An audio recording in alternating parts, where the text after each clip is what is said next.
Hello and welcome everyone to this lesson, which is all about linking words of purpose. Let me share my screen with you and take you through the slides. So a very common mistake that I hear is when you're sometimes asked a why question, like why have you joined this course? I sometimes hear you answer with for doing, like for improving my English.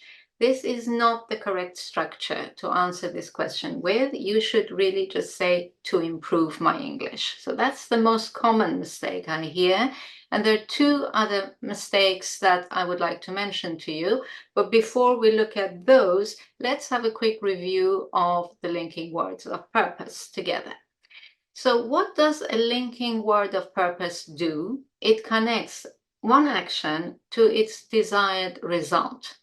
For example, we're really wanting to know why are we doing action A, and it's for the purpose of achieving action B. We want a result, a consequence. Action A is in the main clause, what we call the main clause. For example, I've joined this course. And action B is in what we call the subordinate clause, to improve my English. So that's what they do for us, linking words of purpose. Now let's look at the types of linking words of purpose. I've divided them into three categories: informal, neutral, and formal. So looking at the informal ones, there are two words here that serve the purpose of linking words. They are to and so. Now, if actions A and B are by the same person, so in other words, we have the same subject in the main clause and in the subordinate clause, both of these work, to and so. If you use to, you need to follow with the base verb, to do. And if you use so, you need to start a new sentence. For example, I've moved out the furniture to paint the room. Or I've moved out the furniture so I can paint the room. Now, if the actions A and B in the two parts of the sentence are by different people, you only have one choice, and that's the so structure. I've moved out the furniture so we can paint the room. Right? So these are the informal ones. Let's look at the neutral linking words of purpose. They are in order to and so that. Once again, if actions A and B are by the same person, both formulas work. In order to base verb and so that plus sentence. I've moved out the furniture in order to paint the room, but I've moved out the furniture so that I can paint the room. And once again, if the actions are by different people, then only the so that structure is possible. I've moved out the furniture so that we can paint the room. Now, the next category, the final one, is the formal linking words of purpose, and they are subdivided into two categories themselves. The first one, linking expressions, and now we have so as to and in order that. Once again, exactly like we have seen with the other categories, if the two actions are by the same person, you can use both formulations. So as to plus the base verb and in order that plus a new sentence. So, for example, they had amended the law so as to protect employees' rights. Or they had amended the law in order that they could protect employees' rights. And once again, if the two actions, one in the main clause and one in the subordinate clause, are by different people, we can only use the in order that structure. They had amended the law in order that it, so it referring to the law, could protect employees' rights. So that's subcategory one of the formal expressions, but we have a second group, and that is compound prepositions. And the most common ones are for the purpose of, with the aim or with the intention of, and with a view to. And these expressions are really only appropriate when the person is the same in both clauses, action A, action B, by the same person. And this time, after a compound preposition, you must use not the base verb anymore, but the gerund, so doing. For example, they had amended the law with the aim of protecting employees' rights. Right, before we look at the 3 common mistakes that I mentioned in the beginning, 2 important notes. Note 1, if you want to emphasize the purpose, you can start your sentence with the subordinate clause. Just make sure that you stress it with your voice when you speak and separate it with a comma from the main clause when you write.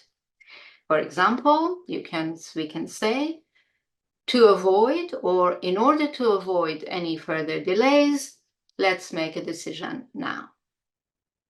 Or so you can hear me better, or so that you can hear me better, I'm going to use a microphone. And with the prepositions, with a view to accelerating the process, we've eliminated phase 2. Right? So don't forget to stress with your voice the subordinate clause that you are putting at the beginning.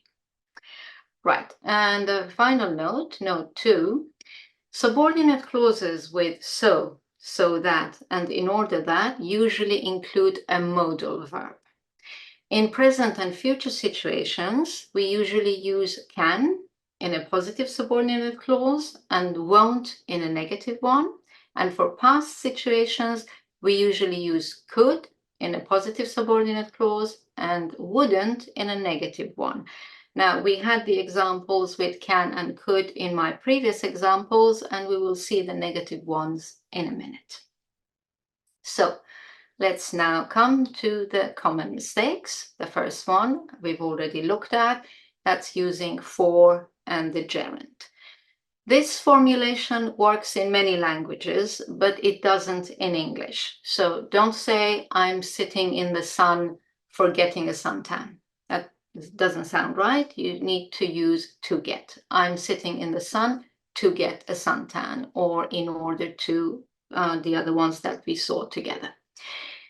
You can only use for if there's a real noun, not the gerund, after for. So you can say, like we have seen, I'm sitting in the sun for the purpose of getting a suntan. Or for the sake of speed, let's drop phase 2. Or he's in Berlin for the exhibition. So these are real nouns, they're not the gerund form. But you cannot say he's in Berlin for attending the exhibition. You have to use to attend. He's in Berlin to attend or in order to attend the exhibition. So that we've looked at. Let's look at common mistake number 2. And that's when we have a negative verb in the subordinate clause. And the common mistakes you need to avoid are saying things like, I'm sitting in the shade to don't get sunburned, or I'm sitting in the shade to not get sunburned. When the subordinate clause is negative, you can only use in order and so as. So I'm sitting in the shade in order not to get sunburned, or I'm sitting in the shade so as not to get sunburned. Now, some native speakers switch the to and not with the expression in order. You may hear, I'm sitting in the shade in order to not get sunburned. It's rather common in American English, but personally, I would avoid it. Stick to in order not to, so as not to. Still staying with the negative verbs, we've just looked at my note 2. So if you have the structures so that, and in order that, when it's positive, use the modal verb can or could in the past, but not in the negative. So I'm sitting in the sun so I can get a suntan, but I'm sitting in the shade so I won't get sunburnt, not so I can't. And in the past, yesterday I sat in the sun, so I could get a tan, suntan, positive. But if you make it negative, change could to would, wouldn't. Yesterday I sat in the shade, so I wouldn't get sunburnt. And the final common mistake to be aware of and to avoid is not using the gerund after compound prepositions. So avoid saying they had amended the law with a view to protect, is with a view to protecting, because to here is a preposition. And don't say they're retraining the staff with the intention of increase, of is a preposition, so with the intention of increasing productivity. Okay, that's it for this lesson on linking words of purpose. I hope it's given you a quick review and also made you aware of the common mistakes and how to avoid. I hope you've enjoyed this lesson. For more on this topic, click here. Remember to also check out my complete online course and don't forget to like and subscribe. Thank you for watching and happy studies!